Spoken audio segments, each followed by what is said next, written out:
প্রিয় ষষ্ঠ শ্রেণীর শিক্ষার্থীরা, শুভেচ্ছা নিও। আজকে আমি তোমাদের 2025 সালের বাংলা বিষয়ের নতুন বই চারুপাঠ থেকে কবিতা পঞ্চম অধ্যায় আসমানি এর অনুশীলনীর বহু নির্বাচনী প্রশ্নের সমাধান করে দেব।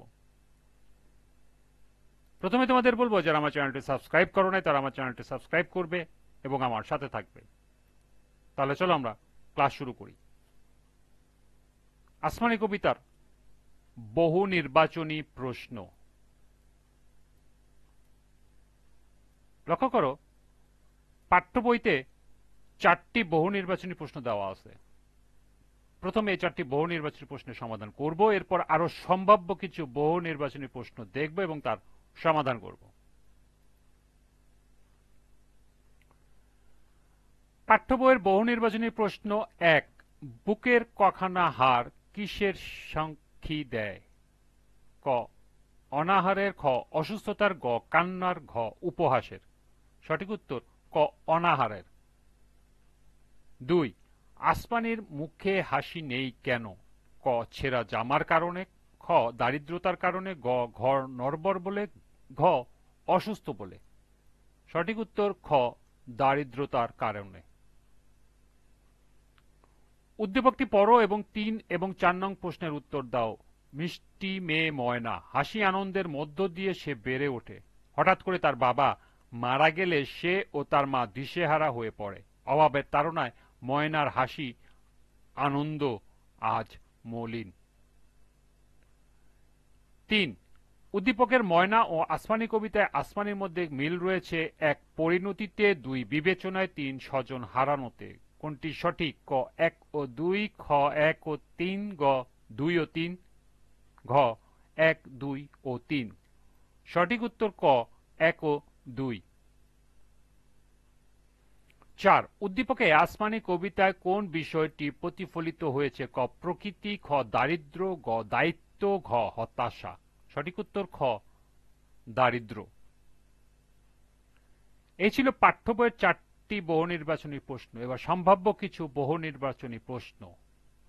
5, ভেন্না পাতা দিয়ে কি করে?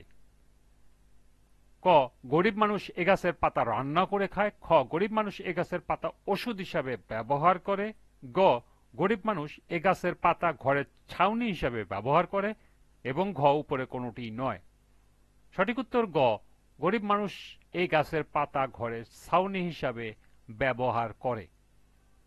7, নিতুই অর্থ কি? ক নিত্য, খ প্রতিদিন, গ রোজ, উপরের সবগুলি। সঠিক উত্তর ঘ উপরের সবগুলি। 7, বরণের অর্থ কি? ক গায়ের, খ হাতের, গ পায়ের, ঘ রঙের। সঠিক উত্তর ঘ রঙের। 8, বাস অর্থ কি? বাস অর্থ ক বাড়ি, খ বাসস্থান, গ পোশাক, ঘ উপরের কোনটি নয়। সঠিক উত্তর গ পোশাক। 9, অনাহারে অর্থ কি? অনাহারে অর্থ ক অভুক্ত থাকা, খ অভুক্ত রাখা, গ আহার করা, ঘ উপরে কোনটি নয়। সঠিক উত্তর ক অভুক্ত থাকা। 10, আসমানি কবিতায় কোনটি প্রকাশ পেয়েছে? ক শিশুর প্রতি মমতা, খ পরার্থে আত্মত্যাগের মূল্য, গ জন্মভূমির প্রতি অনুরাগ, এবং ঘ প্রকৃতির প্রতি ভালোবাসা। সঠিক উত্তর ক শিশুর প্রতি মমতা। 11, আসমানি কবিতা পড়ে আমাদের কোনটি বোঝা উচিত? মানুষকে কষ্ট দেওয়া ঠিক নয়, খ প্রকৃতির প্রতিটি উপাদানই গুরুত্বপূর্ণ, গ পৃথিবীর প্রতিটি মানুষ সমমর্যাদা সম্পন্ন, এবং ঘ সমাজের মানুষের জন্য আমাদের কিছু করার আছে। সঠিক উত্তর ঘ সমাজের মানুষের জন্য আমাদের কিছু করার আছে। 12, আসমানিদের বাড়ির আশেপাশের অবস্থা কেমন? ক পরিষ্কার, খ ভালো, গ নোংরা, ঘ উপরে কোনটি নয়। সঠিক উত্তর গ নোংরা। 13, আসমানিদের গায়ের বরণ কেন উপহাস করছে? ক নোংরা ময়লাযুক্ত কাপড় থাকায়, খ শত সেরা ও তালিযুক্ত কাপড় থাকায়, গ কাপড়ের রং কালো থাকায়, এবং ঘ উপরের কোনটি নয়। সঠিক উত্তর খ শত সেরা ও তালিযুক্ত কাপড় থাকায়। 14 আসমানি কবিতায় লেখকের কোন মনোভাব ফুটে উঠেছে? ক সমাজের সাম্প্রদায়িক অনুভূতি, খ সামাজিক জীবন আচরণের অনুভূতি, গ সমাজের রাজনৈতিক অনুভূতি এবং ঘ সমাজের অবহেলিত মানুষের প্রতি মমতাময় অনুভূতি। সঠিক উত্তর ঘ সমাজের অবহেলিত মানুষের প্রতি মমতাময় অনুভূতি। 15 সাক্ষী দেশে অনাহারে কদিন গেছে তার এর অর্থ কি? ক আসমানিদের অসুস্থতার কথা, খ আসমানিদের পেটের সমস্যার কথা, গ আসমানিদের অভুক্ত অবস্থার কথা এবং ঘ উপরের সবগুলি। সঠিক উত্তর গ আসমানিদের অভুক্ত অবস্থার কথা। 16 আসমানি কবিতায় পেটটি ভরে কারা খেতে পায় না? ক আসমানিরা, খ শিশুরা, গ মহিলারা, ঘ রোগীরা। সঠিক উত্তর ক আসমানিরা। 17 আসমানিদের ঘর দেখতে কেমন? ক জ্যামিতিক ত্রিভুজের মতো, গ গোয়াল ঘরের মতো, গ ব্যাঙের ছাতার মতো এবং ঘ পাখির বাসার মতো। সঠিক উত্তর ঘ পাখির বাসার মতো। 18 আসমানিদের কবিতার পাঠের উদ্দেশ্য কি? মানুষের প্রতি সহানুভূতি জাগ্রত করা, খ মানুষের প্রতি সামাজিক দায়িত্ববোধ জাগ্রত করা, গ মানুষের প্রতি সহানুভূতি ও সামাজিক দায়বোধ জাগ্রত করা এবং উপরের কোনটি নয়। সঠিক উত্তর গ মানুষের প্রতি সহানুভূতি ও সামাজিক দায়বোধ জাগ্রত করা।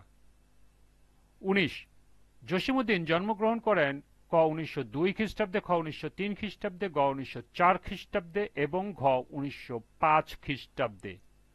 সঠিক উত্তর খ 1903 খ্রিস্টাব্দে। এবং সর্বশেষ 20 জসীমউদ্দীন মৃত্যুবরণ করেন ক 1974 সালে, খ 1975 সালে, গ 1976 সালে এবং ঘ 1977 সালে। সঠিক উত্তর গ 1976 সালে। এই ছিল পাঠ্য বই সহ সম্ভাব্য 20টি বহু নির্বাচনী প্রশ্ন এবং এর সমাধান।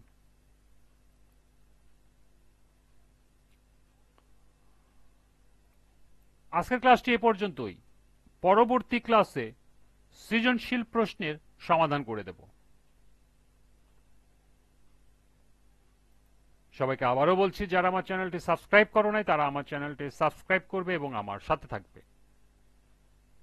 সবাইকে পরবর্তী ক্লাস দেখার আমন্ত্রণ জানিয়ে আজকের মতো আমি এখানেই বিদায় নিচ্ছি। আল্লাহ হাফেজ।